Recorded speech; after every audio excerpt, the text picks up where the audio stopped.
Namaste. The light and love of the divine in me honors and greets the light and love of the divine in each and every one of you. Thank you for joining us this morning on another beautiful Zoom morning. We were just commenting, if you joined us a little bit late, that this is wonderful. With the little postage stamps that we can check in with everybody in like 20 seconds rather than running around the room on Sunday trying to touch base with everybody. So there are some real advantages to this technology, and we're grateful that we're able to come to you on Sunday mornings with our service. So thank you for joining us, and a little bit about who we are.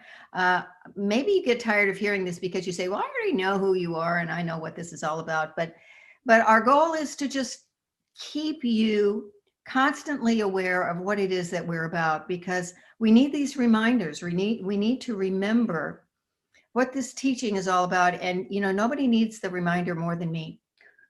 So I'm happy to do it in the morning just to remind myself of the truth of what this teaching is all about. And I so appreciate our lineage. And we are a New Thought community in the lineage of Dr. Ernest Holmes. And my goodness, if you need to get realigned with the truth of New Thought, the truth of what this teaching is all about, just pick up a book by Ernest Holmes, any book by Ernest Holmes, and you'll find it's just laced with these inspirational truths that just can bring you right back to the realization of who and what you are. And who and what you are is this divine emanation of the one light, the one presence of God.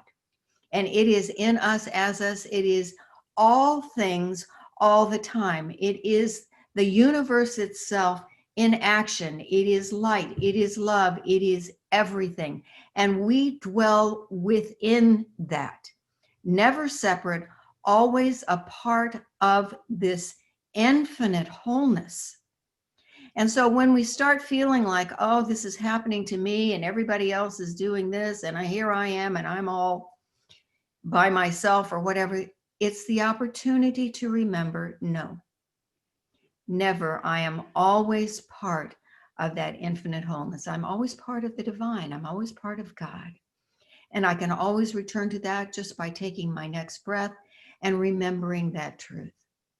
So we're here on Sundays to remind you of that truth. We have classes that remind you of that. We have meditations. We have opportunities to pray together, either one-on-one prayers, or if you have a prayer request, our soul support team will hold you in prayer to support you in whatever's going on in your life. So many opportunities to remember that truth. And each Sunday, I'm so grateful and so amazed at the diversity of this group. And I know that we all come from different places, different locations, different backgrounds. And we love that diversity. And so whatever it is that brought you here this morning to be with us, and wherever you go when this morning is over, for this beautiful sacred moment, welcome home. We've been waiting for you. Thank you for being part of this community and this beautiful day. We are blessed this morning to have Dr. Jan Morgan as our speaker. And I love Jan's talks because they're always filled with inspiration. They're always filled with these beautiful stories that allow us to embody whatever it is that she's sharing. And I know that we're all looking forward to her message this morning. So before we begin, can we just join together for a moment of centering, if you will, and just allow your eyes to softly close. And let's take one deep centering breath. Big inhale. Hold it at the top for just a second or two, and then let it out fully, completely. Letting it go. And maybe you notice that when you let all of that air go, the body just naturally relaxes. And you can feel yourself sinking into your chair. You can feel your shoulders drop. And your mind has the ability to relax as well, because, you're not here to do anything. You're just here to be open, to be available, to listen, to hear, to experience. And so That's not difficult. Just open.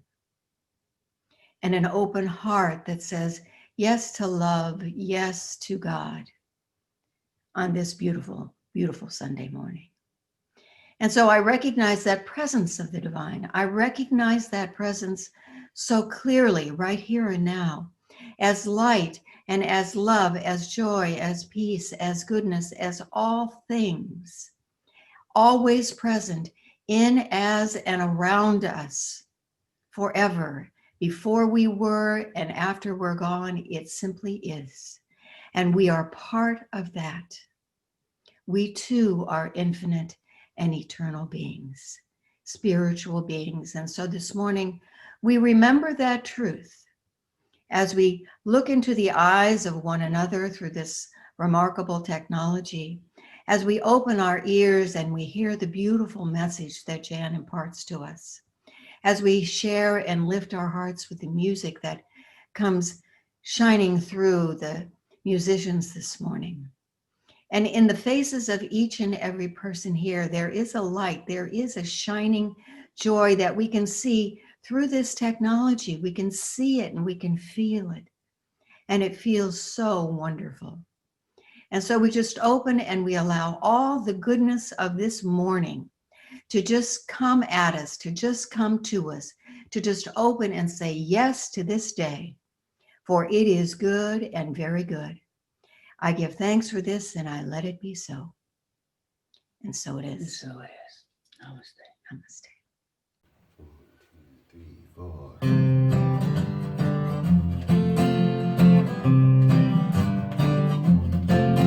If you wanna sing out, sing out. And if you wanna be free, be free. 'Cause there's a million things to be. You know that there are. And if you wanna live high, live high. But if you wanna live low, live low. There's a million ways to go. You know that there are. You can do what you want. Opportunities on. You can find a new way. You can do it today. You can make it all true. You can make it undo. You see. Oh, it's easy. Oh, all you need is to know. But if you want to say yes, say yes. But if you want to say no, say no.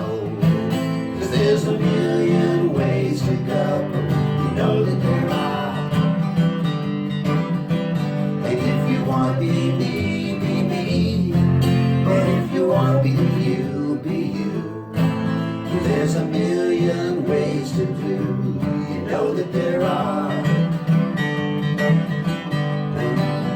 You can do what you want. Opportunities on. You can find a new way. You can do it today.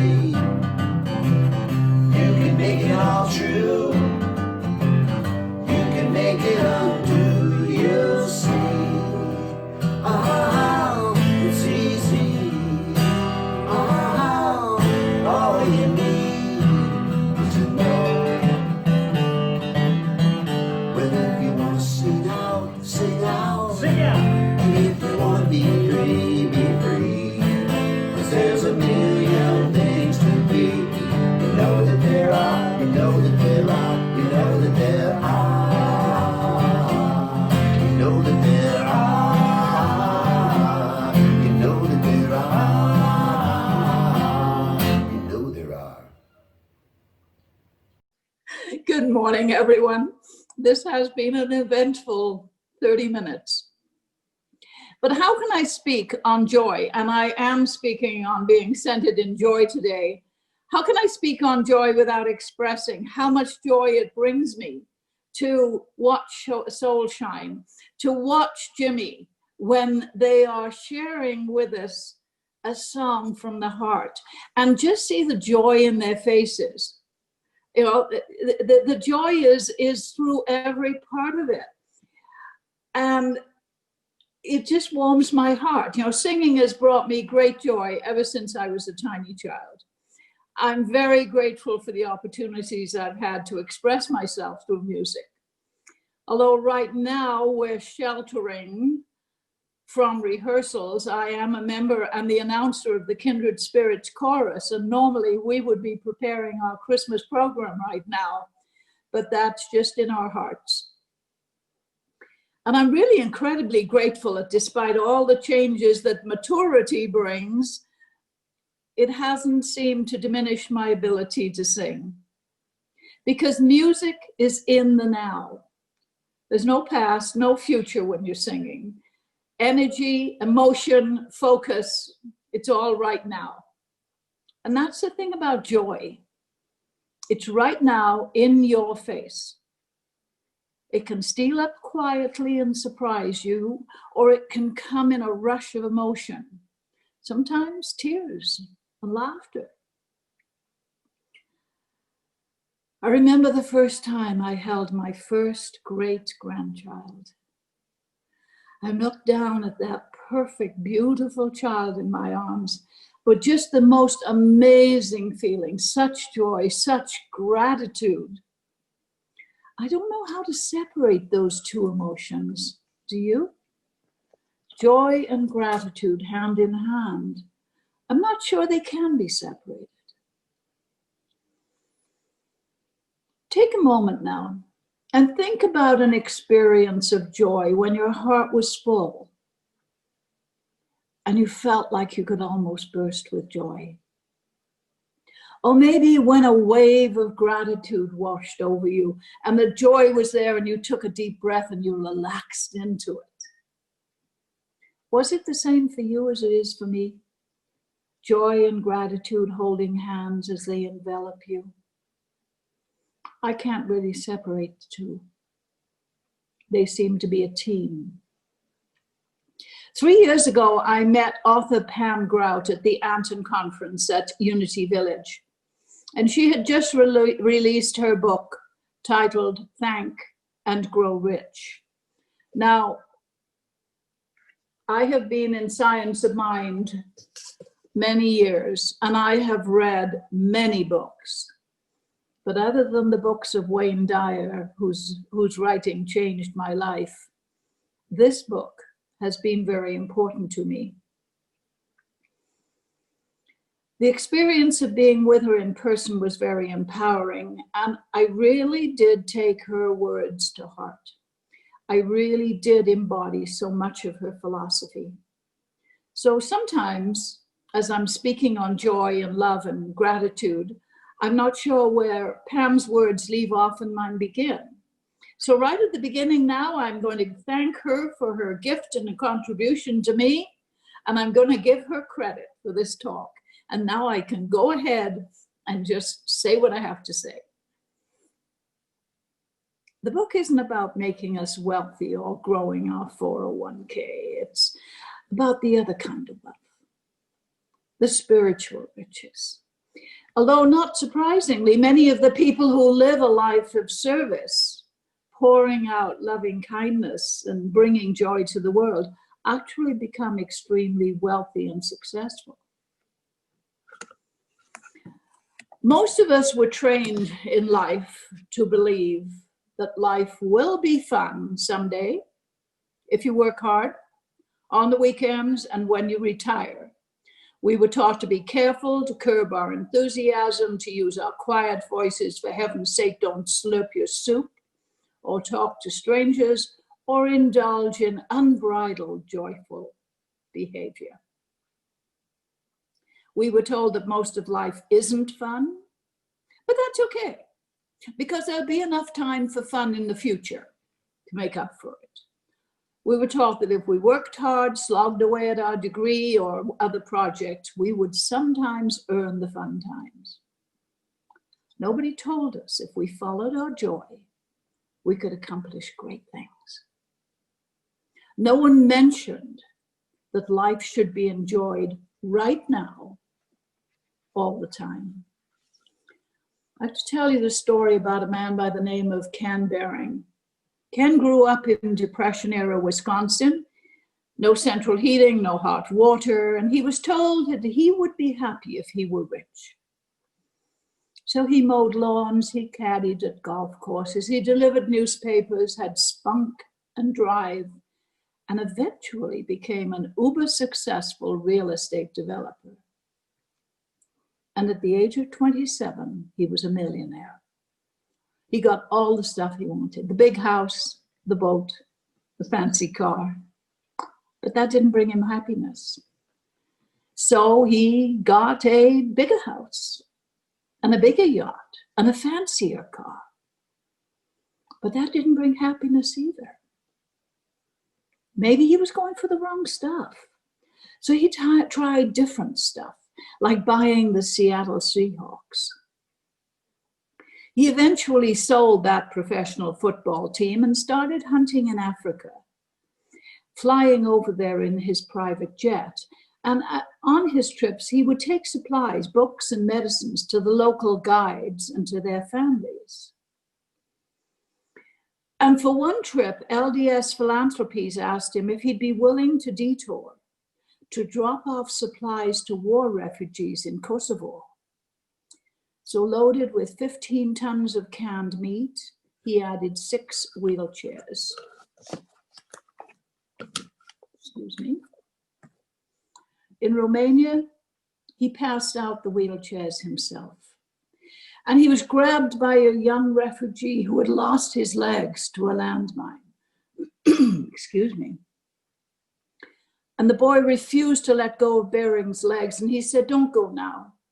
I want to memorize your face.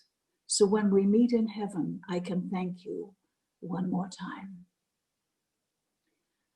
Behring said, "That is the first time I had ever felt real joy, and it changed my life." Behring has since given away nearly 1 million bright red wheelchairs. In fact, by now, I'm sure it's well over 1 million. And he says, "This work is the greatest thing I have ever achieved in my whole life." Imagine the incredible joy of knowing that your philanthropic actions are changing the world, one wheelchair at a time. Could it be that each recipient of his wheelchair confirmed for Ken the miracle of his own good health and strength? As they connected to him, to his own wellspring of spirituality, he was able to release all the other stuff and just be one in the joy and the love. Princeton physics professor John Wheeler says we can actively cultivate joy in our lives. He says, "Sorry, folks, it's no longer valid to see ourselves as mere observers. At all times, we interact and influence the world we observe. Any act of love, kindness, sends out a certain frequency that connects us with observers and changes them." So how do we jump on this bandwagon of joy and gratitude? We start by identifying, giving thanks for everything in our lives, and do it as though our lives depended upon it, because they do. Turn our lives over to the big mystery that is the power behind all things. I call it letting go and letting God. Relax and have some fun. We each only get so many heartbeats, and since we don't know how many, we need to use each day to its fullest. Share our good, spread it around, save a life, serve the planet. We're all connected anyway. We might as well be friends. You know, I'm reminded right now of a quote from the movie Hello, Dolly. This came in from left field or right field, in which one of the principal characters said, "The only value for money is in spreading it around. It's like manure. spreading it around to help young things grow. I've always remembered that. I'm not sure why, but it's always had an impression on me. So life is supposed to be fun. It's supposed to be joyful, and it's supposed to be filled with a joyful energy. The master teacher told us 2,000 years ago, man is that he might have joy. There's nothing you could ever do to be separated from your source. You're loved beyond anything you can imagine. Because of your inalienable connection to this presence that cannot be named, you have the power to create new worlds. That's why you're here. Every time we laugh or love or forgive, we create positive energy. We change energy fields by being in joy and spreading love. The successful entrepreneur and author James Altucher tells of the day that he saved the US stock market. It was March 9th, 2009, and everything was going down. The S&P 500 were heading toward a 20-year low after a decade of internet busts, corporate corruption, a housing bust, bailouts, Bernie Madoff, and other downers. So James did the only thing he could think to do. He stood outside the entrance of the New York Stock Exchange and handed out chocolates. People were coming out staring at their feet like zombies. However, they all stopped, looked up, took a chocolate, and smiled. Now, chocolate contains, I'm going to see if I can say this word, phenylmethylamine. And if it's wrong, don't tell me. The same hormone that's activated when you fall in love. So for a brief moment, everyone was a little happier, a little less depressed. Thus, Altucher claims that he changed the energetic frequency of the Wall Street businesses. If just for a little while. We can laugh. But by the end of the week, the S&P was up nearly 75 points. You know, the Japanese have a technique called Magokaro, Maro for short, and it means having a true heart. That's a state of unconditional love for yourself and others, and they believe that the constant state of Maro radiated an energy that could bring forth good into your life. And proponents of Maro say arigato, the Japanese for thank you, hundreds of times a day. Appreciating even the smallest things can boost a person's ability to attract great things into their lives. And Wahei Takeda, one of Japan's wealthiest men, claims that Maro is the key to his success. He says, when you come from a frequency of pure joy and gratitude, it radiates from you, which in turn attracts miracles. His philosophy comes down to this: if you love the world, it will love you right back. You know, frankly, if we consider what appears to be happening in the world today, what have we got to lose? I had several appointments this week, and one by one, they were either canceled or postponed till next week. Then my computer threw a tantrum. So I was on the phone walking around the house laughing, and the friend on the phone said, "Why are you laughing? Why aren't you crying?" I said, "Well, laughing feels a lot better. And I have a funny feeling God is telling me to take a break." Finally, the computer was restored. And in the meantime, I'd read a story that fits perfectly with the theme of centering in joy. This is the story of a man named Barry Robison. The neurologist said to Barry, "You have Parkinson's disease and progressive supranuclear palsy." With these words, 55-year-old Barry Robinson's life changed forever.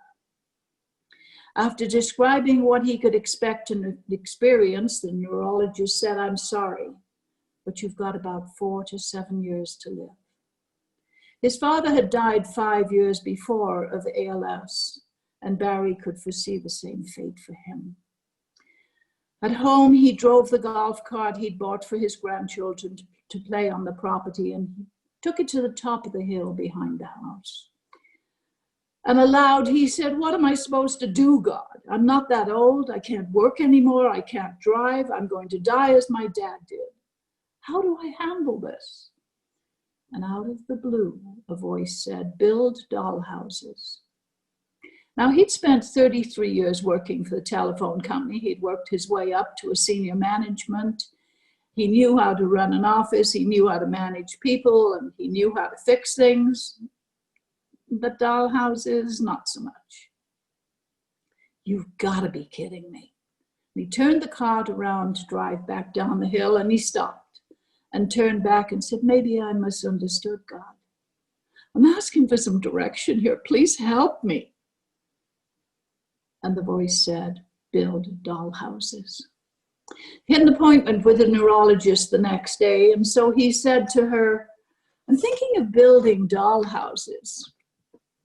"Excellent idea," she said. "It will keep your hands and brain coordinated. It will offset depression.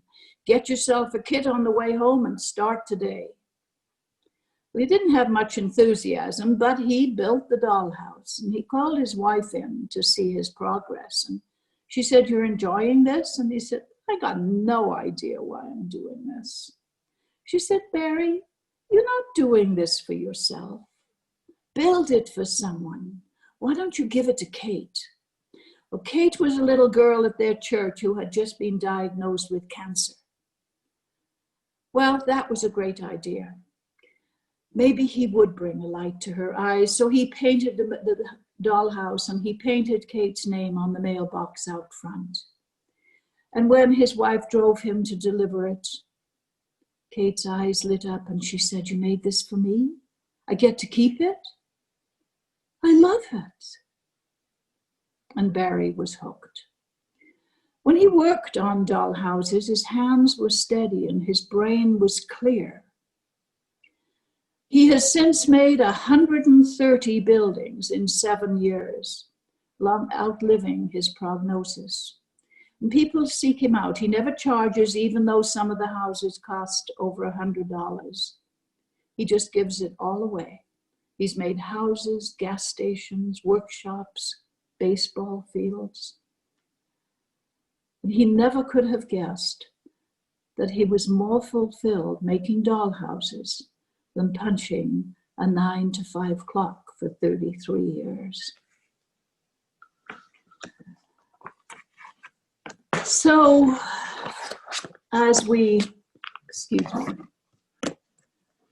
compare Ken Behring and Barry Robeson, one flying jets around the world to deliver his gifts of wheelchairs to the disadvantaged, or anything else he's asked to deliver, and one painstakingly creating small miracles against great odds to light up another's life.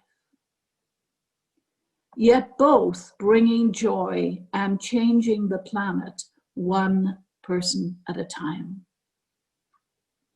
So I'm going to invite you to do something now. I'm going to invite you to join me in a pledge to start using every minute of our lives bringing new energy to the planet. Are you willing to commit to a life of joy and love?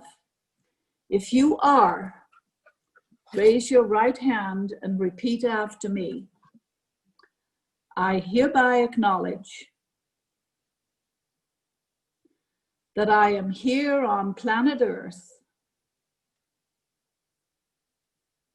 to extend love, to extend joy, that I am here at this unique time-space reality to create the good, the holy, and the beautiful. and I commit to living this sacred truth from this moment forward. Namaste.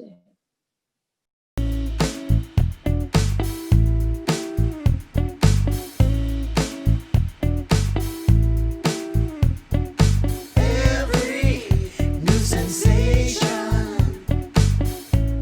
is a physical celebration.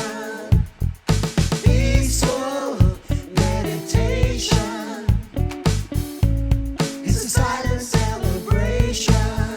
Celebrate unity, you and me. Celebrate life, celebrate love. Every day, every way. Being alive is a cause for celebration. So celebrate, celebration. Every situation is a chance for celebration. Even aggravation is a teaching celebration. Celebrate miracles, obstacles. Celebrate life, celebrate love. Every day, in every way. Being alive is a cause for celebration. So celebrate, celebration.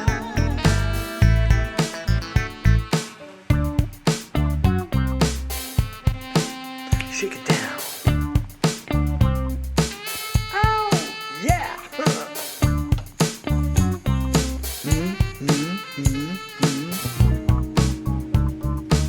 Here it comes.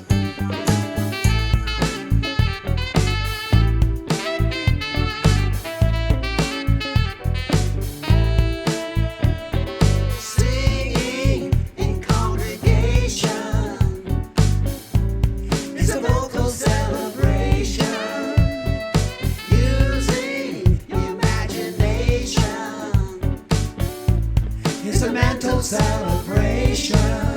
Celebrate family, gratefully.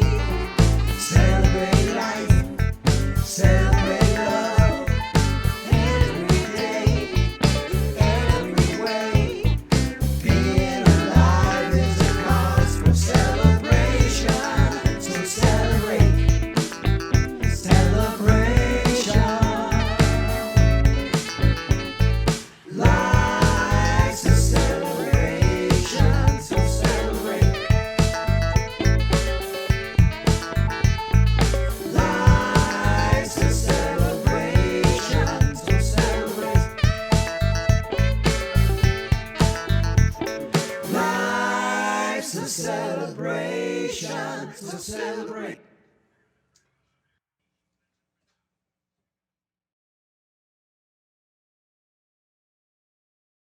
Thank you, guys. Thank you, Jan, very much. And thank you to the musicians who put things together like this every week for us. They're so creative. We love the gift that they bring us every week. And Jan, thank you for another one of your wonderful talks and your wonderful stories.